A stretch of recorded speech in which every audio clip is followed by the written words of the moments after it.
Hello students and welcome back to Shikha Chaudhary commerce tutorial. So हम पढ़ रहे थे अबाउट जॉइंट स्टॉक कंपनी, जो कि फॉर्म्स ऑफ बिजनेस ऑर्गेनाइजेशन का फॉर्म है। आज उसके हम लिमिटेशन के बारे में डिस्कस करेंगे। मैंने आपको बताया था कि कंपनी का जो रजिस्ट्रेशन होता है, जो कंपनी गवर्न होती है under the company law act 2013, जो कि कंपलसरी होता है। लाइक सोल प्रोप्राइटरशिप या पार्टनरशिप में कंपलसरी नहीं होता था, बट जो जॉइंट स्टॉक कंपनी हमारी होती है उसका रजिस्ट्रेशन कंपलसरी होता है। जब तक वो रजिस्टर्ड नहीं होता है वो कंपनी नहीं कहलाएगा।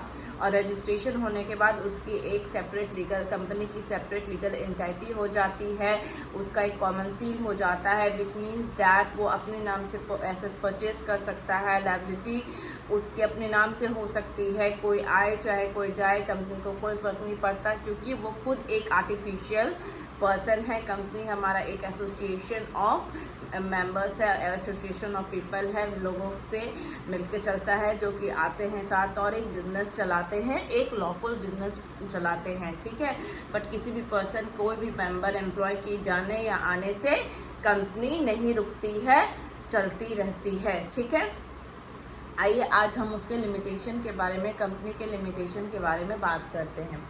सबसे first, complicity information means what, कि जो कंपनी का रजिस्ट्रेशन है, जो कंपनी का फॉर्मेशन है, उसमें बहुत सारी लीगल फॉर्मेलिटीज़ होती है। It is not easy, simply कोई ईजी प्रोसीजर नहीं होता है। जैसे हमारा, अगर हम चाहते थे पार्टनरशिप फॉर्म को अगर रजिस्टर करना होता, अगर हम चाहेंगे तो एक सिंपली एक फॉर्म भरना होता था, रजिस्ट्रेशन करवाना होता था, उतना लेंदी प्रोसेस नहीं होता था। बट कंपनी में क्या होता है कि कंपनी का रजिस्ट्रेशन का प्रोसेस जो होता है वो बहुत लेंदी होता है। वेरियस डॉक्यूमेंट्स होते हैं, हर डॉक्यूमेंट्स को परचेस करने के लिए फ़ी देना पड़ता है, बहुत सारे वेरिफिकेशन होते हैं। जब तक गवर्नमेंट, जब तक रजिस्ट्रार ऑफिस में संतुष्टि नहीं हो जाती है कि जो भी कंपनी स्टार्ट हो रही है वो लीगली सही है, जब तक पूरी तरह से 100% श्योरिटी नहीं हो जाता है, तब तक रजिस्ट्रेशन नहीं मिलता है। बहुत भागा दौड़ी का काम है। इसलिए क्या है कि कंपनी का जो फॉर्मेशन होता है वो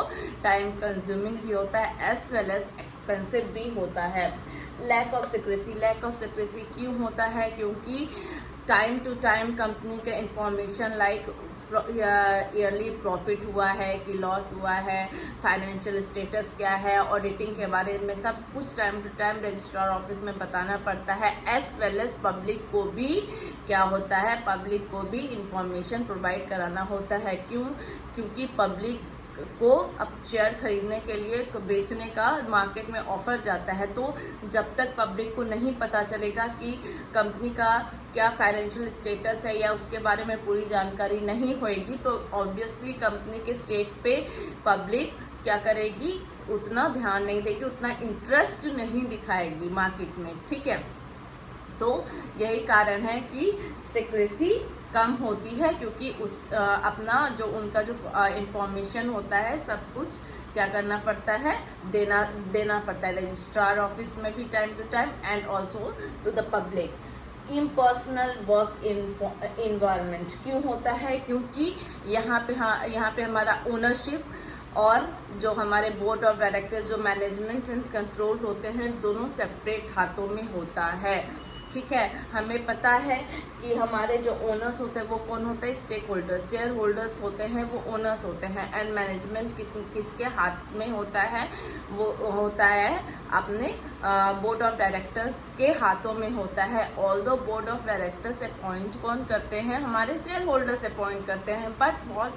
बट क्या होता है कि बहुत बार जो मीटिंग्स होती है उसमें शेयर होल्डर्स नहीं जा पाते, सारे डिसीजंस बोर्ड ऑफ डायरेक्टर्स को लेने पड़ते हैं। एंड ऑल्सो वी नो कि हमारा 3 लेवल ऑफ क्या होते हैं, डायरेक्टर्स होते हैं। 3 लेवल होता है, टॉप लेवल मैनेजमेंट होता है, मिडिल लेवल मैनेजमेंट होता है, एंड लो लेवल मैनेजमेंट होता है, जिसके अकॉर्डिंग कंपनी चलती है।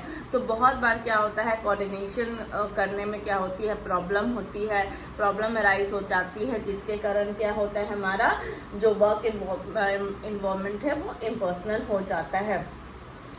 फोर्थ हमारा आता है न्यूमरस रेगुलेशन। गवर्नमेंट की तरफ से बहुत सारे रेगुलेशन होते हैं, लाइक ऑडिटिंग गवर्नमेंट के ही ऑडिटर से करवाना होता है, ठीक है। जो आपका अकाउंट्स डिटेल्स होता है गवर्नमेंट के ही जो ऑडिटर्स है वो चेक करेंगे, वो अपना पर्सनल ही रख सकते हैं। रिपोर्टिंग उनको टाइम टू टाइम गवर्नमेंट को करना पड़ेगा, डॉक्यूमेंट का प्रिपरेशन करना पड़ेगा। तो इसकी वजह से क्या होता है, काम में बहुत हिंड्रेंस आती है, जिसके कारण बहुत सारे रेगुलेशन होती है, जिसमें कंपनी को बहुत बार क्या होता है, कुछ डिसीजन अगर लेने होते हैं तो क्या होता है, पहले उनको सब कुछ ट्रांसपेरेंसी रहती है, गवर्नमेंट को सब कुछ बताना पड़ता है, सब कुछ दिखाते हैं, उसके बाद ही कुछ आगे कर सकते हैं। Okay. Delay in decision making में डिले क्यों होता है, क्योंकि मैनेजमेंट क्या होता है हमारा डेमोक्रेसी होता है मैनेजमेंट को सिलेक्शन करने में, राइट। हमारे जो शेयर होल्डर्स हैं वो मिलके बोर्ड ऑफ डायरेक्टर्स को सेलेक्ट करते हैं, ठीक है। और डिसीज़न लेने में तीनों level of management plus share holders को आना होता है, लेकिन शेयर होल्डर्स की जो होते हैं वो बहुत सारे होते हैं, तो वो लोग क्या करते हैं, बहुत बार मीटिंग्स में नहीं आने के कारण होता है कभी कभी कि डिसीजन, अगर कोई बहुत बड़ा डिसीजन लेना हो कंपनी को और उसमें शेयर होल्डर्स की भी राय लेनी हो, तो और अगर शेयर होल्डर्स अवेलेबल नहीं हैं तो डिसीजंस लेने में डिले हो जाता है। And also top level, middle level and lower level में अगर कोऑर्डिनेशन नहीं है, इंफॉर्मेशन जो है प्रॉपरली नहीं पहुंच पा रहा है एक से दूसरे तक, तो भी क्या होती है, हमारा कोई भी डिसीजन लेने में डिले हो जाता है, ठीक है। 6 है हमारा conflict in interest. Conflict in interest क्यों होता है, क्योंकि जो वेरियस मेंबर्स हैं उनके जो इंटरेस्ट हैं वो जब मैच नहीं करते हैं तो क्या होता है, कॉन्फ्लिक्ट हो जाता है। फॉर एग्जांपल, एम्प्लॉयज़ को चाहिए हाइक इन सैलरी, कंज्यूमर को चाहिए कि हमें हमारा जो प्रोडक्ट है, हमें प्रोडक्ट भी अच्छा चाहिए लेकिन उसका रेट भी क्या चाहिए, रीजनेबल चाहिए, ठीक है। शेयर होल्डर्स को क्या चाहिए, ओनर्स को क्या चाहिए कि वो जितना इन्वेस्ट कर रहे हैं तो उनको प्रॉपर रिटर्न मिले इन टर्म्स ऑफ डिविडेंड, उनको प्रॉफिट का इंटरेस्ट अच्छा मिले। तो इन सब में क्या होता है, तालमेल नहीं मिलने के कारण, तालमेल जब नहीं बैठ पाता है तो उसके कारण क्या होता है, कॉन्फ्लिक्ट्स होता है, ठीक है। एक बार रिवाइज कर लेते हैं हमारा लिमिटेशन क्या होता है। सबसे पहला कि फॉर्मेशन क्या होता है, इजी नहीं होता है कंपनी को, इसीलिए जब कंपनी स्टार्ट करते हैं तो बहुत टाइम कंज्यूमिंग होता है एंड ऑल्सो एक्सपेंसिव होता है। सेकेंड हमारा आ जाता है सिक्रेसी नहीं रहता है, क्योंकि सारा इंफॉर्मेशन डिस्क्लोज करना पड़ता है किसे, रजिस्ट्रार को भी एंड ऑल्सो रजिस्ट्रार ऑफिस को भी and also to the public, general public को।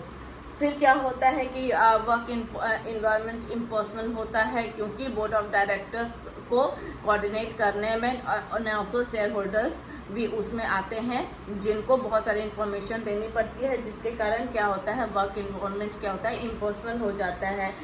बहुत सारे फोर्थ है हमारा न्यूमरस रेगुलेशन